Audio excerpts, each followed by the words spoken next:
What's up, guys? This is Coach Grant with First Down Training, and today we're going to be breaking down some incorrect and correct examples of route running. So we're going to be showing a bad example of a route first, and then we're going to be showing the exact same route versus the exact same coverage look, but ran correctly. So I hope this video helps you guys out. Hope it could teach you a few new things. But also, fellas, if you're a wide receiver or a quarterback and would like to train with us this offseason, we're going to be traveling out to 9 more states across the country for 2-day-long QB and wide receiver training camps. Next up on our camp tour, we're going to be coming out to St. Louis, Missouri. That camp is completely sold out. But then we'll be heading out to Honolulu, Hawaii, Boston, Cleveland, Austin, Seattle, Newark, Denver, and Los Angeles. So if you guys would like some more information on that, how you can sign up, check out that very first link in the description below. We'd love to have you out to one of our off-season camps. Let's get started with this video. So now, first route we're going to be looking at here is going to be a comeback route. So this is the incorrect example. This wide receiver actually doesn't do a bad job with his release, doesn't do a bad job selling the route, but the break point is where things went wrong. So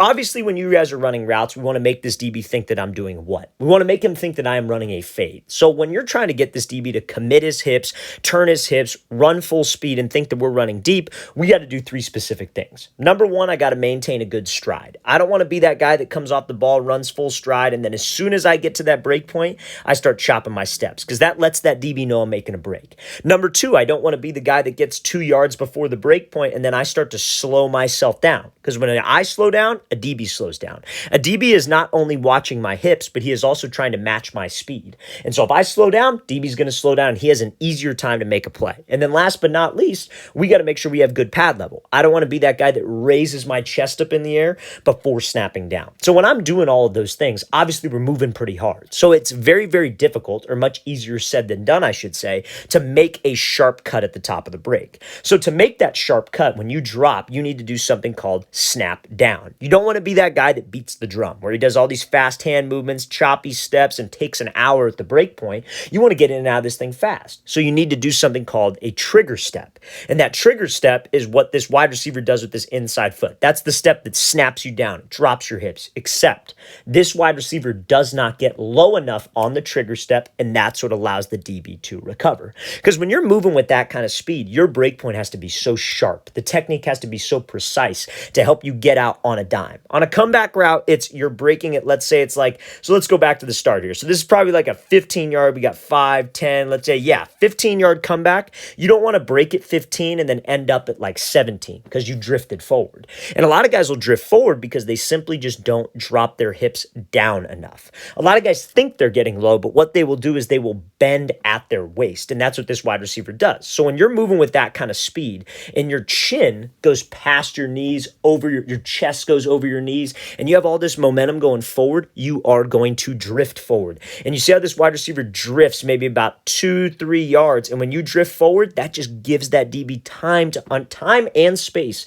to be able to undercut that route, especially if he is right on your hips. So what should he have done? And that's what we're going to be talking about in the next example on this. But when he hits that break point, he needs to think of it more. And again, it comes with reps. It comes from constantly repping out these movements. He wants to sit down in a chair a little bit more. You don't want to bend at the waist and fall forward, because when you have that kind of speed that sells fade, it's not going to be a sharp cut. You want to sit. You want to sit your butt down. Now, when you sit, I call it sitting in a chair. You don't want to have your chest pointed straight up in the air either, because when you sit down and your chest is up, then your feet get outside your frame. You're off balance because you're leaning back. You want to think of it like you were sitting into a chair and your chin goes to your knee. Not chin over the knee, not bending at the waist, where you're sitting and your chin literally should almost touch your knee, because then you could make a sharp cut and that DB won't have time to undercut it. Now, could this DB have guessed this break? Absolutely, right? At the Senior Bowl, usually they only run like maybe 6 or 7 different routes. They're not running anything very creative. They're not doing many stop and goes. So sometimes it can get a little predictable. I want to tell you that right now. But at the end of the day, he could make a sharper cut. In this next example, that's what we are going to discuss. So this is a high school wide receiver who runs crazy routes. I believe he's based out of the Bay Area in California, and he's running this comeback route. Same example, inside shade press, takes the outside release, and DB is right on his hip. But I want you to pay attention to his technique at the break. So he comes off the ball, gives a move, attacks his leverage, and I want you to watch how sharp of a cut that is. There's not much of a drift. He's not drifting forward. It looks the exact same as the last example all the way until that break point. He's running hard. He's running full speed. He's got good pad level, but when he snaps down, you see how he's sitting. His chin is going to his knees, not bending at his waist, falling forward. That is what will allow you to put the brakes on and put the brakes on at a sharp angle. So fellas, anytime that you guys are running a route like a comeback, like a curl, maybe like a stop route where you're just putting the brakes on, maybe you got a DB in inside shade coverage and you have to slip under him to run a dig. We have to think of it like you were sitting into a chair. Sit your butt down into a chair and literally try to touch your chin to your knee. You should almost pretend like there is a string attached to your chin and somebody's pulling that string down, because that is what allows you to change levels, put the brakes on, and make a sharp cut. So let's play this thing again, full speed one more time. Great job by this wide receiver attacking and then snapping down at that break point to get out of that thing sharply and not give the DB time to recover. Okay, so this next example here is going to be a 10-yard out route versus outside shade, like man coverage, kind of like catch technique, right? So this is a perfect example of when forcing a press release, or forcing a release, I should say, goes wrong. And this is why we do not want to do it. So, and if you're familiar with this page, you've heard me say this a million times. When you got a DB who's lined up outside leverage, what is he trying to prevent? He's trying to prevent the outside route. So if I have to run a route like a 10-yard out, a corner, a fade, that's kind of a problem, right? Because he does not want me to do it, and he's going to do whatever possible to hold his leverage, keep his outside leverage, and force me to the inside. So as a wide receiver, I can't force that, because if you guys come up to this DB in closed space, try to give him a fake inside, and then take an outside release, he's going to get hands and squeeze you all the way to that sideline. So when you break out, even if you get him by a step, that quarterback doesn't have space. And if we get to that break too fast, that throws off the quarterback's timing. So what we would want to do is we'd want to take what this DB gives me, but that's not what this wide receiver does. So let's play this full speed and let's check this out. So he comes off and he just tries to utterly run around this guy. But again, that's an easy pick, and this is not on the quarterback. The quarterback on the stat sheet, it looks like he threw a pick, but honestly, that's just a poor route by this wide receiver. We cannot force that release, because look at all this space. He's lined up on the hash. You got a lot of space to be able to run your route here, but only if you take the space, right? If you force this release, DB's going to stay disciplined. He's going to keep his feet moving. He's going to wall you to that sideline.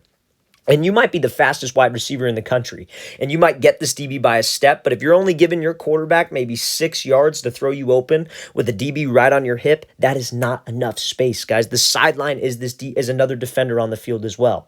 You cannot cut down your space. So what he probably should have done is and this is what we're going to look at in the next example. He should have attacked this guy's leverage outside to hold him. The best way to get a DB to move off his platform is threaten him where he doesn't want me to go. People are always asking the question, well, coach, what if I do a release and this DB just sits here? You got to make him move. You got to attack him where he is taught not to give up, and he is taught not to give up the outside. So let's do exactly what we did. Let's give him a move, and let's just put the brakes on. Then let's take the inside release, and let's do something at the top of the route. Let's work to stack. Let's work to keep him on my inside hip, and I could slip under. Maybe I throw him by, like in that last example we talked about, that dig. It'd be the exact same thing, but we need to keep spacing on the play. This is not going to work in a real game situation or in one-on-ones. You're cutting the field space down. So I'm going to play this full speed, and then we're going to show a positive example versus this exact same coverage. And whether he's pressed up right on the line outside shade or whether he is off 2 to 3 yards, it is the same dang concept. His responsibility is still protect the outside.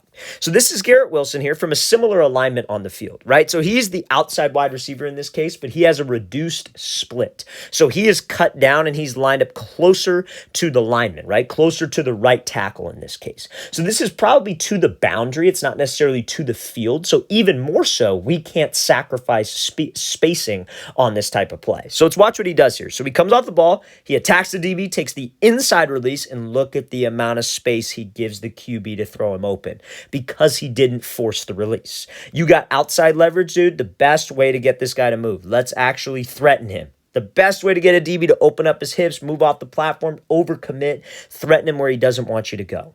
Because when he's outside leverage, his coach will be all over him if he gives up an outside release. That is what he's taught not to do. So now he takes the inside release. Now Wilson, if this was maybe a deeper route, could have easily probably stacked him, given him a fake inside, and then ran an out, ran a corner, maybe even ran a fade, because now he's got space for the quarterback to fade him open. But again, this DB's right on his hip. He's got a little bit of a gap there, so he snaps this thing down, sits his butt down, very similar to the last example. Remember the last example we were talking about, you want to sit in a chair and you want to try to bring your chin to your knee. Look where Wilson's making this cut, and he's able to slip underneath, drops on a dime, and makes a sharp cut. So now Quarterback's got space. Even if we don't have a ton of separation from this DB, the quarterback, when he has space to throw you open, that's an easy money throw for him. He needs literally a step of separation, especially at the level he's playing at. He's playing with a very talented quarterback. He doesn't need a lot. And you guys need to understand that concept. So let's play this again full speed. So 10-yard out, a 12-yard corner, whatever it is versus outside leverage press, take what he gives you. We need to give the quarterback space. Okay, so now this next route we're going to be taking a look at here is going to be a stop route. You could think of this like a stop route, a curl route, or even in some cases that dig route, right? But I want you to watch how this wide receiver plays this thing and the mistake that he makes. So he's got inside shade press. He's running a stop route, so he attacks his leverage, takes the outside release. Everything about this is correct until the break point. And this is what I'm talking about when I say selling fade. So right before this break point, this wide receiver gives away the route with his pad level. So his break is at like, let's say it's at like 15 yards. At like 13 yards, you see how he starts, he comes out, he's in a great pad level position to start. And then right before the break, he starts to raise that chest up. Chin goes up in the air and he raises up so he can snap down. And that'll make it easier for you to be able to put the brakes on and stop when you raise up. Because when you raise up and go down, that's a level change. And the level change is what will slow you down. But again, a disciplined DB, fellas, is going to be watching where? Hips and body language. Because remember, we talked about this in the very first example on that comeback route. There are 3 things you got to do to sell fade. Number 1, you got to run hard. Number 2, you got to have good stride. And number 3, your body language better be making that guy think it's a fade. And if he would have kept this exact same body language he had right here throughout the entire route, I'm really confident that this route wouldn't have been locked up. If his break was clean, obviously. But when you raise your chest up like so, what do your hips do? Your hips will also raise. He's reading your hips, but a raise of your chest and your chin is going to raise your hips. And that is a dead indicator for this DB to put the brakes on, no longer think it's a fade, and then just undercut this route. So let's play this again full speed, and then we're going to look at this next example from a wide receiver here, running the exact same route, but again, with the right technique. So it's the same scenario, but there's no change in pad level here. There's no raise up. He just relies on his hips to slow him down.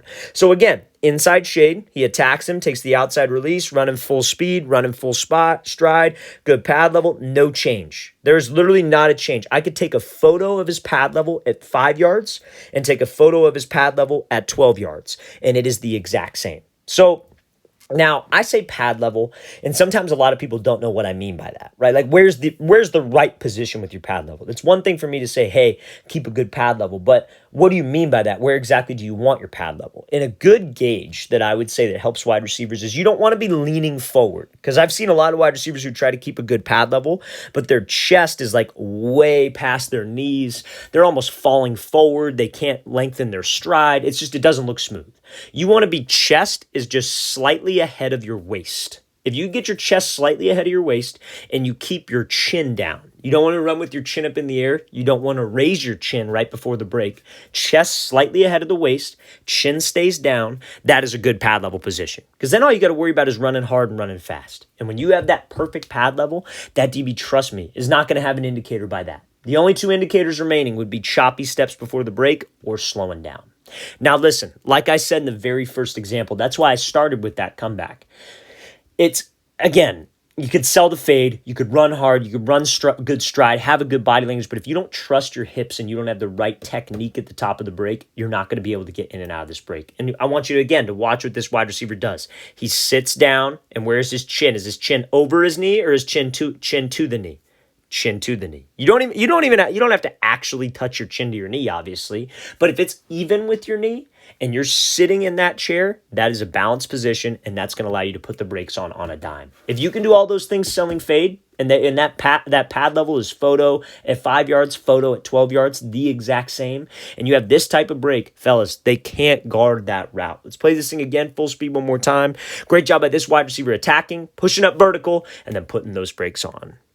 All right, fellas, I really want to thank you for watching. I really appreciate it. If you have any questions at all, don't hesitate to leave those in the comment section below.